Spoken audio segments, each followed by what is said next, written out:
Welcome to the Nerd Party.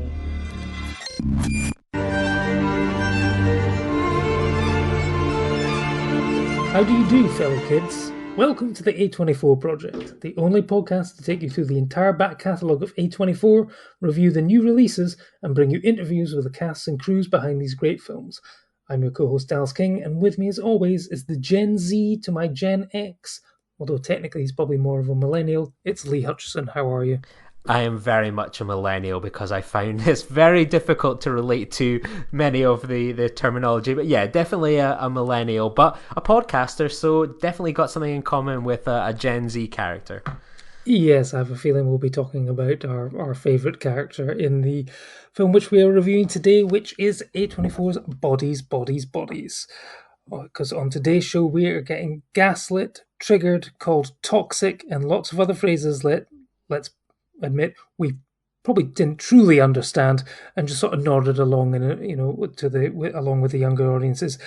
But before that, of course, we have to look at the latest A24 news, of which there is very little. It's been quite quiet on the A24 front, basically because they've been very busy heading out to festivals, including Venice and Toronto, with the likes of The Whale, Causeway and The Inspection, Eternal Daughter, Pearl. But what we have for you is some quite exciting news. We've got a great run coming up, 3 episodes in a row of interview specials coming up this Friday. We have got a special extra bonus for you this week because it dropped. The following film, Funny Pages, drops in the UK this week. We have an interview with its writer-director, Owen Klein. Lee, how was it chatting to him? He was so cool to chat to. Like, it blows my mind. Like, only like a few centimeters in front of me is the Squid and the Whale Criterion, and I always remember him as this young guy. And then I think it's safe to say when you listen to the interview, and if you've seen Funny Pages, he's definitely grown up and has become a very unique individual. So yeah, that was an absolute treat to talk with him. So like, I think you've got about like just shy of 50 minutes that we got with him, which I'm really excited to share with folk. So after that, we've got a special which, again, to release with the UK release, Sky Cinemas and A24's After Yang, and you're going to get to hear our full chats with writer-director Gogonada and star Justin H. Min, which we recorded at the Edinburgh Film Festival. Now, again, quite an exciting one for you, Lee, wasn't it? Yeah, and it's our 150th episode as well, which I think is an absolute treat to land on that one. So yeah, we've got plenty more movies to come, but we've certainly done the miles with this podcast over 4 years. Absolutely. And then before we get back into the gist of reviewing films, one more interview special, and that will come just at the end of September. And this is with Leif Zatar, star of Rami. And Lee, this was a solo one for you this time. Yeah, this was one we recorded a good few months ago now. So he worked on 20th Century Women, has starred, worked on Rami for a good few years, and we had a really interesting conversation about his career in the industry and what he's hoping to do next and how Rami's inspiring a new generation of talent. So yeah, really excited to share that one as well.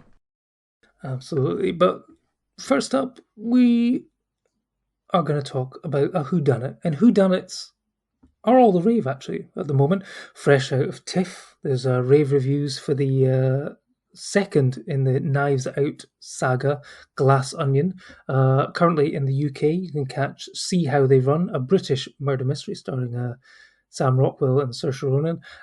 But today we are talking about Bodies, Bodies, Bodies.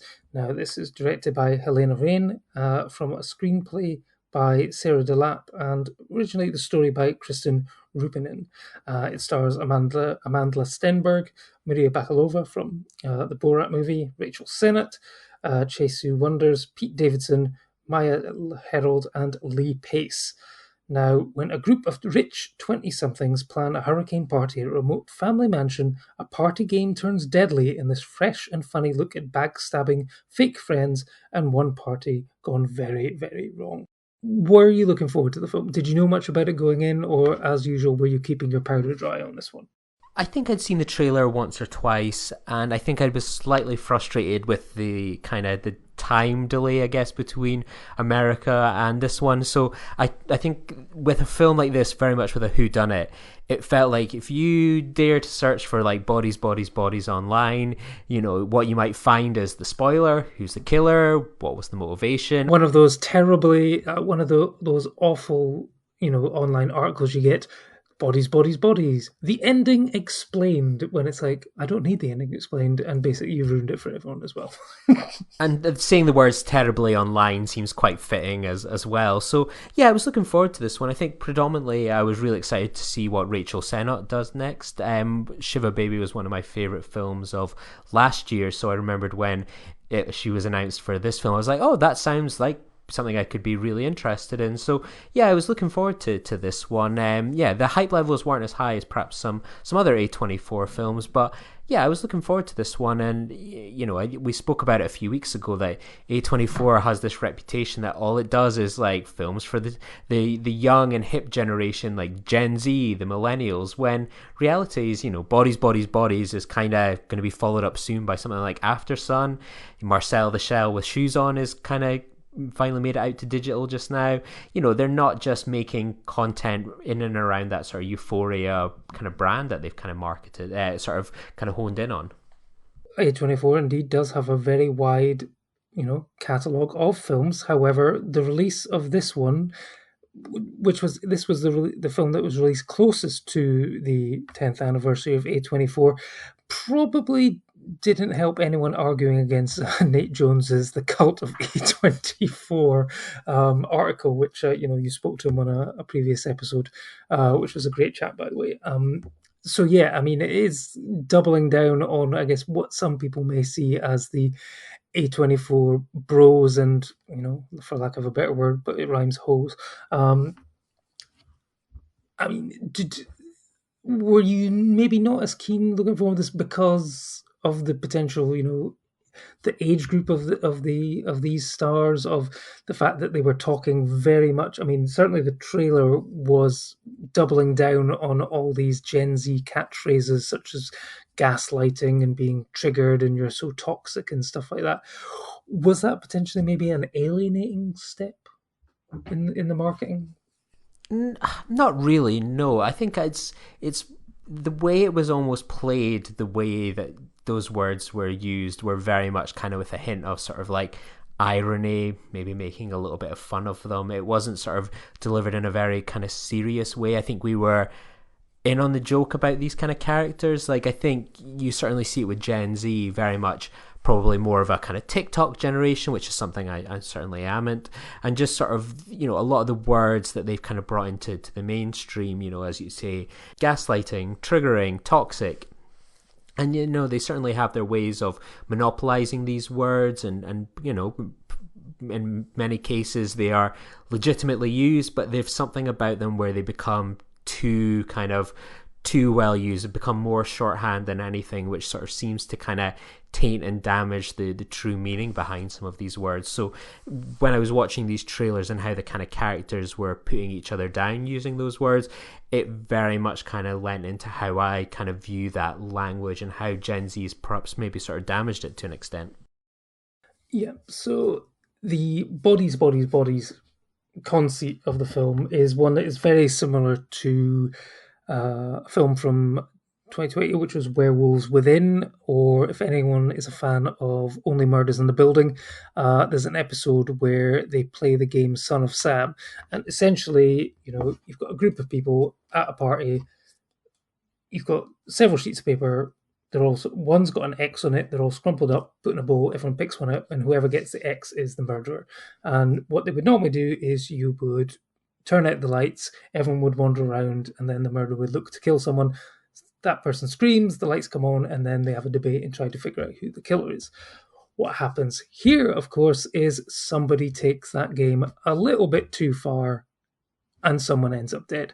And because this, group of friends, as kind of sort of hinted at and referenced at in the sort of opening sort of 10-15 minutes where we meet everyone, are not all on the best terms. There are skeletons in the closet, quite literally sometimes.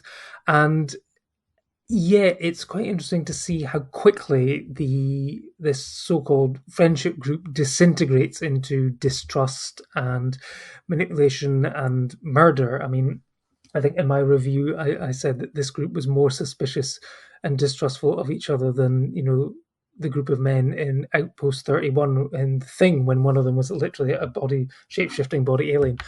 So it's quite interesting. But I think that actually is the point of it. I think, like you say, we're laughing at them rather than with them, I think, in this film. And I mean, in my review, and I sort of did it on Twitter, and it was retweeted by the director, so I'm assuming she's agreeing with my point. Sort of trying to describe these characters in my review, it was basically every single one of them can be summed up by John Ralphio's description of his sister, in that she is the worst. They are all the worst. Seeing these characters on screen, obviously with the exception of the podcaster who makes a couple of legitimate points, and that podcasting is actually very hard work. You need a Google Calendar, you need to book the guests, you need to make time editing, you've got to promote and stuff like that. So at that point, I was like, yay! But I mean, were any of the characters relatable or likable to you? Lee Pace's older kind of character. The old guy who is basically out of his depth and doesn't really know why he's there. Yeah, as a sports fan that uses dating apps, yes, it was very much relatable, his kind of character. Like, you kind of pop up and you're like, how have I ended up in this sort of social situation? And I'm going to bed early because these young people, I can't keep up with the pace. Yeah, and I have seasonal affective disorder sometimes as well, so I was kind of like, oh, I maybe need to get that kind of mask. But none of them particularly were relatable, but they felt like genuinely real people. Like, I kind of was reminded almost yesterday of, did you see the thing about the Minnie Mouse kind of press release from Disney? No, I didn't. No. So basically, someone put up I will quote it verbatim here, just about the opening line, but it was like Disney Parks were promoting this new thing, and it was like, Minnie is dripping with excitement as she celebrates the Walt Disney Company in her typical fashionable style, and it was like little mini ears that basically had like sort of like white over the top of them. And someone had posted, it was like, every company that writes ad copy or does product design needs to ensure that they have at least one person on staff who's terminally online and frightfully horny, whose sole job is to identify things like this, making sure that they don't reach the public. Like, I think it's one of those ones you watch like this movie and you're like, oh yeah, that's the type of people you see on Twitter that get kind of shared, or you look at them and you go, well, they're coming from perhaps like a good place, but perhaps they maybe go around it the wrong way. I mean, obviously, like you think of us as millennials to an extent, we kind of managed to do sort of like high school and kind of probably predominantly most of our sort of like, colleges, universities, whatever afterwards, kind of without social media. We had a little bit of Bebo, Facebook was maybe starting to become a thing, mobile phones kind of became a bit later. So, we've found ourselves in these sorts of kind of, I guess, digital spaces. We've built communities within social media, but for that kind of Gen Z generation, like, they live in that digital space. Being online is very much about who you are, who you define yourself as. I think they talk about, was it maybe not who you are, but certainly who you at least pretend to be or tell people that you are. Yeah, like even that sort of like, being an ally, it's not enough to be an ally. It's not, you have to visually present in terms of your tweets, your content, how you present, curate your Instagram account. These digital spaces have almost become sort of people's maybe, probably the change days from your bookshelf, where your bookshelf was what defined you, what are you reading, what are you passionate about, and you see it that they're kind of in this movie, how they're obsessed they are with these digital spaces. It means that they can't really interact with each other, they can't communicate effectively, and just the amount of resentment that kind of builds up and tension of just when you're surrounded by real people. I found that quite fascinating and very much kind of in with that sort of nihilism, I guess, of Gen Z. Yeah, I mean, I think the one bit that I could probably relate to in with the young people is the one person who never responds to WhatsApp messages. That's I think that's not a thing that is, you know, specific to Gen Z. I think there's someone like that in every friends group who you can see that they've read the messages but they're not responding, or they pop in every now and again with a little message, but you know they're there lurking in the background, but they never respond to the messages that they should. Yeah, and I think it is. It's. I did think it was a little bit on the nose, as say that kind of big climax scene of like where they're all taking each other down. I love. I think I can't remember who said it, but it was like the way they use like upper middle class as an absolute slur was absolutely one of the highlights of the film. And you know, I think we alluded to it kind of a week ago, but it was quite fascinating, almost like the controversy that surrounded sort of bodies with the was it the New York Times art critic. Oh yes, that's right. We said we were going to discuss this. Yeah, so a critic for the New York Times by the name of Lena Wilson. In her review, I believe she described Bodies as a 95-minute advert for cleavage. And Amanda Stenberg did a cheeky DM, basically saying that, you know, if you'd, you know, kept your eyes off my tits, maybe you would have enjoyed the movie more. She sent, you know, a private message, and then Lena Wilson decided to share this on her TikTok. And then people actually, you know, perhaps unsurprisingly, kind of went against her in her argument, and then she sort of complained, blah blah blah, saying that, you know, Amanda Seyfried was using her power, her social media power, you know, to do this. And it was like, well, no, she private messaged you, and you're the one that shared it on your platform. So, I mean, basically, it introduced people to this writer who, I mean, I'd never heard of her before. And, you know, everyone can have their own opinion of her. It certainly wasn't 95 minutes of cleavage. I mean, there was, I think, a couple of like sports bras, maybe a crop top, but I mean, it certainly wasn't cleavage central. No, and it was one of those ones that what I found amusing about it, like I was very interested in the beef at the time. You know, obviously it was a nice precursor to what came with Don't Worry, Darling. But in retrospect, when I sat down and watched Bodies, I was like, it felt like that critic, you know, a very much a nepotism baby, didn't really get like, you know, the real message of that, like, you know, this idea that she was being sort of like criticized, and that, you know, she was a proper ally and this actress wasn't, and she was being homophobic, that they almost just like in Bodies, it's all about like jumping to conclusions, you know, in very negative ways about things. And that's what this, you know, journalist did. And, you know, she tried to make sort of social media content to make out that she was the victim in this whole thing. And then everyone sort of just turned on her, you know, probably appropriately in this case. And it was one of those ones that was like, yep, she didn't really get the message of this film. Like, she probably lacked that complete self-awareness that many of the main characters in this film do, and ultimately led to her downfall. I mean, I don't think she's posted any articles on New York Times in a little while. You know, she's certainly had her reputation absolutely destroyed. You know, it's one of those ones, again, you know, this film is, you know, it might be very quite simple on its thing, but there is a lot of messages in there, and not everyone seems to be picking it up. No, it's ironic that the most vicious kill of Bodies turned out to be Lena Wilson's career instead of any of the Gen Zs in this movie. But I mean, let's talk about, I mean, for me, the most important part of a successful whodunit is, you know, the central mystery and how that is actually delivered. So, I mean, in terms of like the kills and the atmosphere, I mean, I thought one of the strengths of this was actually the way a lot of it was staged. I mean, you've got this vast mansion, but, you know, it's put into dark pretty quickly. There's a hurricane going on, so they lose power, and then everything is, as you know, instead of candles, you know, everyone's still got apparently quite a lot of battery on the mobile phones that they managed to last the entire night and able to use the torches and camera flashes on their phones to light it. I mean, what did you make of the atmosphere that built up? Because, I mean, normally you would have potentially had like a scene at the beginning where the new characters come into the house and maybe someone takes them on a tour to show them the layout. But maybe it worked slightly better by not knowing all the sort of nooks and crannies in the house where people could be hiding and stuff like that. I mean, what did you make of the atmosphere that was built up?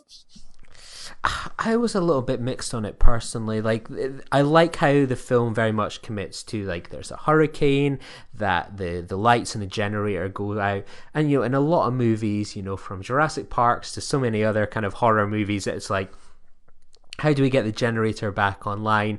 And that, that always, it never sees it through to perhaps the end, where I think predominantly, maybe it would fair to say 75% of this film is shot very much in kind of darkness. And, you see it in the posters and the trailers. There's a lot of, it's the use of phones perhaps to light things, and day glow neon necklaces and things. Yeah, quite a few of these things. Even like an SED lamp, for example, kind of helps light things up. But when I felt those were good, and I liked how it committed to the bit, but I didn't think the cinematography was particularly great. There was parts where I did struggle to kind of follow with the bearings that the locations that people were, for example, and I just thought it sort of, I think that was an area that certainly could have done a little bit better. I think there are certainly ways to make shooting in darkness a little bit more interesting. I think this film just slightly kind of fell apart, kind of just didn't kind of hit the mark there for me personally. I see. But not as dark and murky as a Marvel Cinematic Universe film, though. No, but at least it wasn't the murky grey filter on that one. It was either pitch black, or you could just about make out what was going on. So in terms of like the central whodunit, obviously we're not going to spoil who did it, because that would be wrong. It's like the Mousetrap. We want you to go and see the film and discover it all yourself. Normally we do go into spoilers, but I think this is one where it's probably better to avoid the actual answer.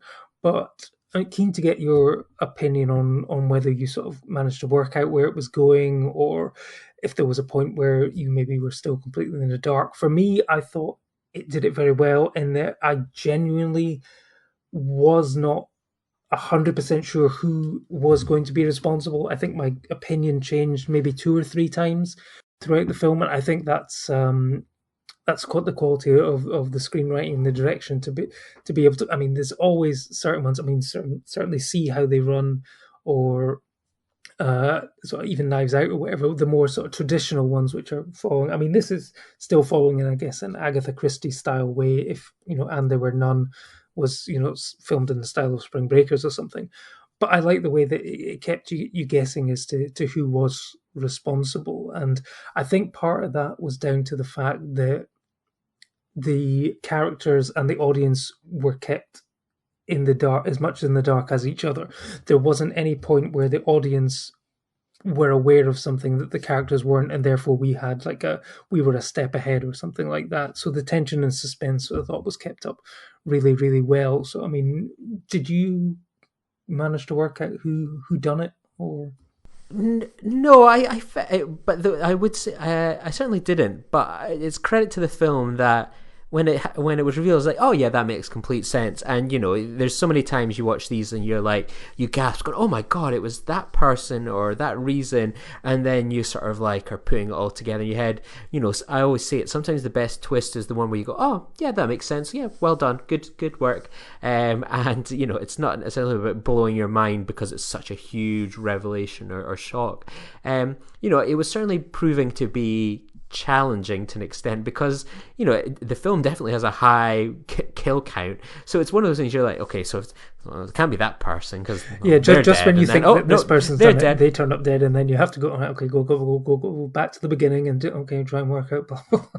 Yeah, so it came to a very natural conclusion, which with films like this is often kind of the opposite. It's meant to be something that it's more of a twist or a shock or a surprise, as opposed to this is naturally where that story should go. And I think it did that very, very well. When it kind of happened, you're kind of you raise a smile and a laugh and you go, good, yeah, I like that. It's a very memorable reveal. Yeah, because I mean, one thing I was worried about going in was the trailering, which has to be said, certainly my local Cineworld, it was being trailered in front of a lot of films, particularly any sort of, I guess, sort of 15 rated film or horror film.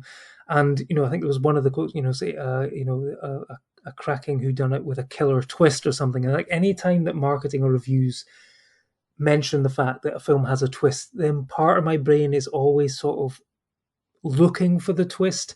I mean, obviously, well, a whodunit really doesn't essentially have to have a twist. It just has to have a good reveal. So the fact that there was a twist, I was thinking, okay, well, what could it be? Is it this? Is it that? And as we said, it's one of the films where I did not guess the twist. I don't think I actually saw it coming, and so therefore, I was, really surprised. And hats off to the fact that it managed to do that. I mean, I don't think many people going in will be able to guess where the film ends up. So all credit to that. And like I say, we're not going to spoil it here. But I mean, for you, in terms of being able to obviously having to follow these characters to the end, we have to have something which is either not necessarily likable about them, but I think you have to be drawn in by the characters, and that comes down to the actors in some respect. Who were the particular standouts for you in the cast? Yeah, I really liked Rachel Sennett's Alice. Obviously a fellow podcaster, so solidarity there. But I felt she was one of the ones that was very much kind of fleshed out to an extent. I liked Bea quite a bit. I think I spent the whole movie kind of trying to place Maria Bakalova, and then it's like, I saw at the end, I was like, oh, of course, she was that wonderful kind of character in Borat, the Borat sequel. And I think, you're certainly kind of lured in by her. You're like, she's certainly keeping a mystery. She's the outsider. So that's kind of good as well. Amanda Stenberg's Sophie, I like that as well. As the film kind of goes on, there's this idea that she's keeping secrets as well. I think all of them presented interesting parts. I've never been particularly a big Pete Davidson fan, but I thought he was fittingly cast in this role as well. So everyone felt really good. I think the problem is that at the beginning you certainly get introduced to these kind of characters. They're not necessarily the most likable people, and then it feels like as the kind of bloodshed begins, you sort of, there's not too much in the way of kind of character development or getting to know these characters, but sort of for that last stretch of the movie, it does take a little while to get there. But the kind of core group that we've got left at the end, as they sort of like unload on each other, they seemed very well placed to be those ones to be having those conversations. I really liked it a lot. Yeah, no, I think for me the characters, you are with them on this journey, and whether or not you want them to survive, whatever, you're with them on the journey. And it's interesting. It's like these characters, if you had planted them into your atypical slasher film with someone like Jason or Freddy, the crowd would be cheering and whooping every time one of these people get killed, because they are, a lot of them are completely awful. So I thought it was interesting to basically have the audience, having to in the position of having to sort of care about what happens to these potentially unlikable characters.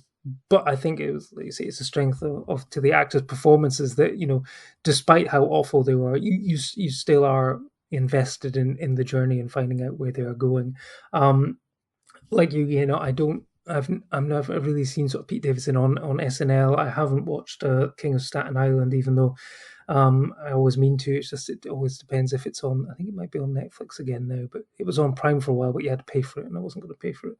So I will get around to that one. But yeah, no, I think Rachel Sennett for me and Amanda Stenberg were great, and I thought Maria Bakalova did a great job of keeping her cards close to her chest. And I did like the fact that some of the so-called, reveals and secrets that characters were keeping, which were actually rather mundane. Actually, it was being built up to this terrible thing, and actually, when you were like, "Oh, is that it? Well, why should that matter?" But it's sometimes it's like you say, when they have this whole idea and character built up on social media, something as innocuous as what they are forced to reveal during the movie. It's funny that is what can cause the whole world to come crashing down.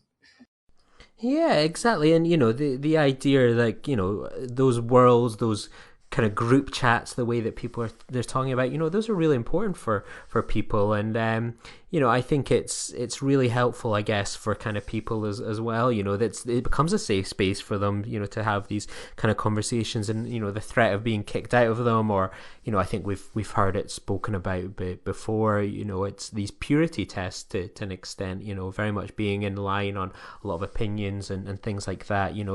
That stuff can bring a lot of stress and anxiety to that generation. And I can see why so many of them would be so worried about kind of being their true selves. Bodies, Bodies, Bodies is clearly not an elevated horror. It is very much a Ronseal film. If anyone in the US doesn't know what Ronseal is, it was a type of paint or varnish where it says it does exactly what it says on the tin. So Bodies, Bodies, Bodies sets out to be like this, raucous teen slasher type film and a whodunit, and it certainly succeeds on the whodunit and on the body count and stuff like that. But where would you sort of place this in the pantheon of A24 horrors so far? It's probably about the middle to an extent. I mean, it's a good good watch. It's not one I would feel necessarily compelled to perhaps watch again. I think I would maybe watch the kind of climax, the last 10-15 minutes. I think I would happily rewatch that, but I think there's a lot more replay value in some of the other ones. Perhaps your Midsommers, your Hereditaries. I'd dare I even say, I think like this would perhaps make an interesting sort of companion piece, perhaps with your kind of Ladybirds and films that are focusing on that kind of youth generation and how things are changing for them. It's crazy to think Ladybird 20 years before, chronologically before Bodies, Bodies, Bodies, but how that sort of just slightly older generation than hers completely has changed over time, and how they interact and behave. It's definitely quite an interesting comparison, I think, to be had there. Absolutely. I'm just looking forward to the final film in the Rachel Sennott, singular location, incredibly stressful situation movies. I can't see what's going to happen to her next. Who knows? But as always, I would highly recommend, you don't hate listening to her podcast, but check out her amazing Instagram account. She is, I love the hint of irony in a lot of her posts and so on. She is, she certainly knows how to play terminally online. I really, really like her. But who knows what's going on, behind the gram, what her mental state is. I should say as well, in which is always worth checking out. I'm going to buy a ticket for this. Like I'd seen Shiva Baby a couple of times. It had the most limited rollout here in the UK. I think a couple of places in London and randomly in Dundee. But the Prince Charles Cinema, when I'm down in London for the London Film Festival. So between catching The Whale and the new Johanna Hogg A24 film, I will be catching Shiva Baby as part of their horror season. So yeah, I think that is a highly appropriate one to watch there. So I'm definitely excited to see that one on the big screen. Absolutely. Yeah. So if we haven't managed to convince you to watch Bodies, Bodies, Bodies, I think we've probably convinced you to give Shiva Baby a go if you haven't already, even though it's not an A24 release. But we A24 vibes, as they say. It's all about the vibes. So I think our review is finishing up now. So we're going to let Bodies, Bodies, Bodies hit the floor, and we're going to head off and let you get a wee breather before you dive into a great run of interview specials. We'll catch you soon. Bye-bye.